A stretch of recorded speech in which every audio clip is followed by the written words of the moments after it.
Dear children of 7th standard, welcome to the first class of English. Today I'm going to teach you the very first poem from the textbook. The poem is Flint by Christina Rossetti. Let me just read out the poem for you. An emerald is as green as grass, a ruby red as blood. A sapphire shines as blue as heaven, a flint lies in the mud. A diamond is a brilliant stone to catch the world's desire. An opal holds a fiery spark, but flint holds a fire. Now here we can find some precious stones like emerald, ruby, sapphire, diamond, and opal, which these are precious stones. But you must be wondering what the word flint means. Flint is a hard, smooth, gray stone that produces sparks when rubbed or struck against each other. If you rub this stone against each other, then fire will come out from there.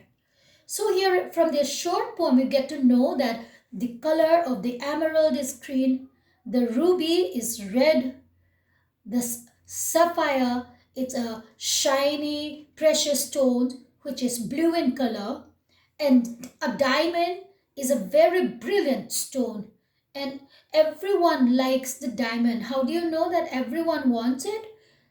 The poetess says that a diamond is a brilliant stone to catch the world's desire. That means everyone likes the diamond. And an opal holds a fiery spark, but a flint, which is just a stone, a gray stone, a smooth stone, it has fire within it. If you rub the flint, the spark of fire will come out. But these things will not happen when you rub the emerald, when you rub the ruby, when you rub the sapphire. But flint is a simple stone which can produce fire.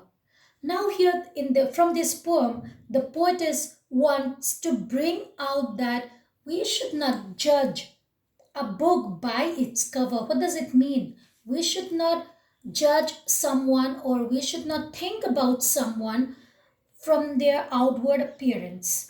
The poem very clearly describes how all the gems are very beautiful and they are shining except for the flint that is quite unattractive and it lies in the mud. It is in the mud, and although the flint lies in the mud, it is not as beautiful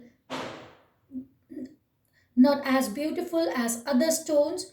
It is flint that has fire in it. That means a very simple thing can also be very valuable. It can be more valuable than the outward, the beautiful thing that we see. For example, if we always think that the rich people they are the most powerful one, the someone who are born to a rich family they will become successful later in life. It's not like that.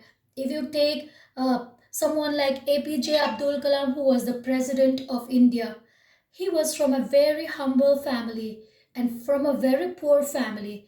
Because of his hard work and because of all his talents, he is still known as the missile man of India.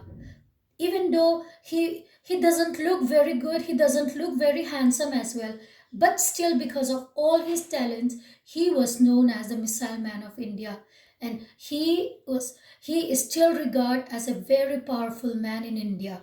So that I I am comparing this flint with Abdul Kalam. So, children, you should not judge anyone from their outward appearance. You should not. You should always think about the inner value that they have, and you should honor and respect everyone. So, this is the main theme of this poem. So, children, I really want you to ponder, think about this, some questions regarding the poem. Here are some questions that you can think about. The questions are: why is diamond a brilliant stone? Why is diamond a brilliant stone? The next one is: which stone is the most sought after precious stone? Which stone is the most sought after precious stone? What does the third question is: what does hold fire mean in the poem? Now let's see the first question. Why is diamond a brilliant stone? The poet has said that the diamond is a brilliant stone because it is admired by everyone. Everyone likes diamond, everyone runs after it. It is the world's desire. So it is regarded as a brilliant stone. Now next to the next question, which stone is the most sought after precious stone? It is diamond. And the next question, what does hold fire mean in the poem? Hold fire means the inner value that it has. Flint, the inner value inside the flint, when you rub two flint, it sparks out. The spark of fire come out of this flint, the inner value that it has. So this is all about the flint. It is a very short poem, and but it you can learn a great lesson from this short poem Flint by Christina Rossetti. Children, today I would also like to talk about how to comprehend something that you read, because these days you are not going to school and you have lots of free time. So I want you to utilize your time by reading. Reading, when I mean reading, you can read anything at all, even an old newspaper, some storybook, some fairy tales, or anything that you can read. So when you read, how you're going to comprehend it, let me tell you how to do it.